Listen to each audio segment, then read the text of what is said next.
Cine cine mini mini இந்த நிகழ்ச்சியில் இப்போ உங்களுக்கு நான் சொல்ல போகிறது நடிகர் திலகம் சிவாஜி கணேசனை பற்றி.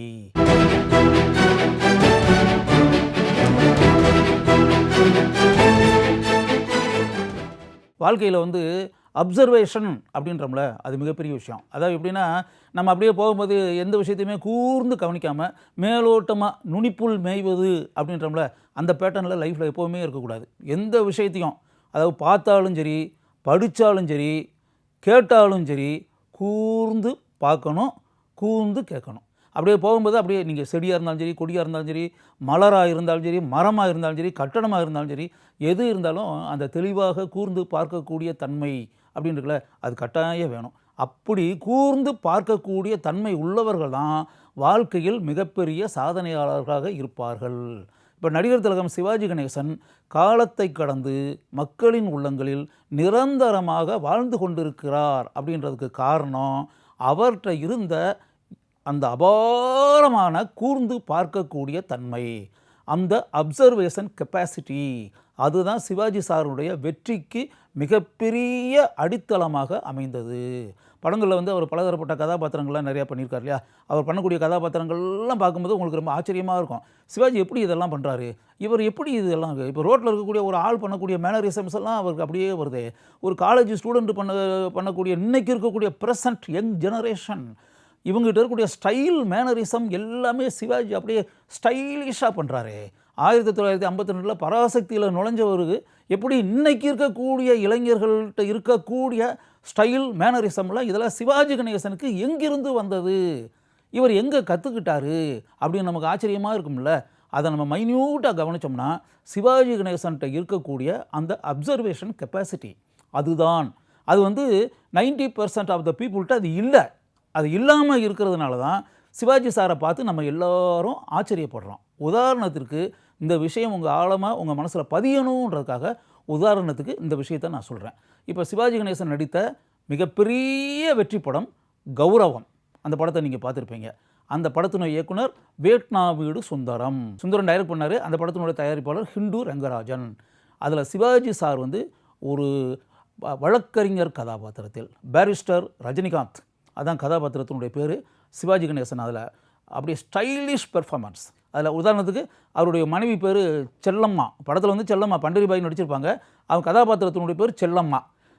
செல்லம்மான்னு செல்லம் நம்ம கூப்பிட்டோம்னா நம்ம செல்லம்மா அப்படின்னு தானே கூப்பிடுவோம் ஒய்ஃபை. அப்படி இல்லை, செல்லா செல்லா அப்படிதான். செல்லம்மான்றதை செல்லான்னு, அது செல்லா செல்லா அப்படின்னு கூப்பிடலாம்ல, செல்லா. அதான் தட் இஸ் சிவாஜி. சிவாஜி எப்படி அதில் பார்த்தீங்கன்னா இப்போ சிகரெட் பிடிக்கிறதுன்னு இருக்குது. இப்போ அந்த வழக்கறிஞர் சிகரெட் பிடிப்பார். சிகரெட் பிடிக்கிறனா அப்படியே பைப் இருக்குல்ல, குழாய், வாயில் பைப்பில் வச்சு சிகார் அப்படியே வச்சு அப்படியே ஸ்டைலிஷாக அப்படியே சிவாஜி கணேசன் சொல்ல வேண்டிய அவசியம் இல்லை. சிவாஜி எல்லாமே பண்ணுவார். அப்படியே வாயில் அப்படியே புகை அப்படியே வந்துக்கிட்டே இருக்கும். அந்த பைப்பை வச்சுக்கிட்டு புகைச்சிக்கிட்டே அவர் நடிப்பில் என்னென்ன சித்து வேலைகள் பண்ண முடியுமோ அது எல்லாமே சிவாஜி கணேசன் உண்டு. சிவாஜி கணேசனால் பண்ண முடியாது என்ன இருக்குது, எல்லாத்தையும் பண்ணுவார் சிவாஜி. சிவாஜி கணேசன் படம் ஃபுல்லாகவே பார்த்திங்கன்னா அப்படியே வியட்நாம் வீடுக்கு நேர் எதிராக இருக்கும். வியட்நாம் வீடு அப்படியே ஒரு மிடில் கிளாஸ் ஒரு அலுவலகத்தில் வேலை பார்க்கக்கூடிய ஒரு அதிகாரி, ஒரு நிர்வாகி, மேனேஜர், அந்த கேரக்டர் எப்படி இருக்குமோ அந்த வாக்கிங், அந்த பெர்ஃபார்மன்ஸ், அந்த பாடி லாங்குவேஜ் இதெல்லாம் அந்த படத்தில் இருக்கும். இந்த படத்தில் இவர் கொஞ்சம் உயர்தர வழக்கறிஞர் இல்லையா. இவருடைய ஸ்டைல் ஆஃப் லிவிங், அந்த இவருடைய வாழும் சூழல் எல்லாமே கொஞ்சம் ஹை லெவல். அந்த ஹை லெவலில் இருக்கிறவரோட நடை, உடை, பாவனை எல்லாமே எப்படி இருக்கும், அப்படியே கிட்டத்தட்ட உயர் தரமாக இருக்கும்ல, ஹை ஸ்டாண்டர்ட். படம் 100 days ஓடிச்சு. கௌரவம் படம் இன்றைக்கும் சிவாஜி கணேசன் நடித்த படங்களில் one of the best movies Gauravam. அதில் சிவாஜி சார் இதை எப்படி பண்ணினார், இந்த கதாபாத்திரத்துக்கு எப்படி உயிர் கொடுத்தார், இந்த பேரிஸ்டர் ரஜினிகாந்த் அப்படின்ற கதாபாத்திரத்துக்குள்ளே நுழைஞ்சி சிவாஜி கணேசன் அந்த கதாபாத்திரத்திற்கு 100% எப்படி உயிரூட்டினார், இதெல்லாம் எங்கே இருந்து கற்றுருக்காரு, எங்கே இவருக்கு இப்படி ஒரு இன்ஸ்பிரேஷன் கிடச்சிச்சு அப்படின்னு எல்லாரும் ஆச்சரியமாக பார்த்தாங்க. அதுக்கு பிறகு இது எங்கே இருந்துன்னு சொல்லி சிவாஜி தான் சொன்னார். அவர் சொன்ன பிறகு தான் எல்லாருக்குமே தெரியும், அப்படியா இப்படிலாம் நடக்குமா, இப்படியெல்லாம் சிவாஜி சார் இங்கேருந்து தான் கற்றுக்கிட்டாரா அப்படின்ற மாதிரி சிவாஜி சார் தான் சொன்னார். அந்த கேரக்டருக்கு பேரிஸ்டர் ரஜினிகாந்த் கேரக்டருக்கு அப்படியே வந்து அந்த ஸ்டைலிஷாக வந்து என்னுடைய பாடி லாங்குவேஜ், நான் நடக்கக்கூடிய முறை, நான் பேசக்கூடிய முறை, நான் வந்து அந்த நீதிமன்றத்தில் வாதாடக்கூடிய விஷயம், அது பிறகு ஸ்டைலிஷாக அந்த வந்து வாயில் வந்து பைப்பை வச்சு அந்த புகைப்பிடிக்கக்கூடிய தன்மை, இதெல்லாம் நான் கற்றுக்கிட்டது யார்கிட்ட இருந்துன்னு சொல்லியிருக்காரு அவர்? டிவி சுந்தரம் ஐயங்கார் இருக்கார்ல, டிவிஎஸ். இப்போ டிவிஎஸ் நீங்கள் லாரியெல்லாம் நிறைய பார்ப்பீங்கல்ல, அப்போ அந்த காலத்தில் பஸ்ஸெல்லாம் ஓடிக்கிருந்துச்சு டிவிஎஸ். மதுரை ஏரியாவிலலாம் டிவிஎஸ் பஸ், நிறைய டிவிஎஸ் பஸ் ஓடிக்கிட்டு இருக்கோம். அது பின்னாடி நேஷனலைஸ் பண்ணிட்டாங்க. அந்த பஸ்ஸுலாம் நேஷனலைஸ் பண்ணியாச்சு.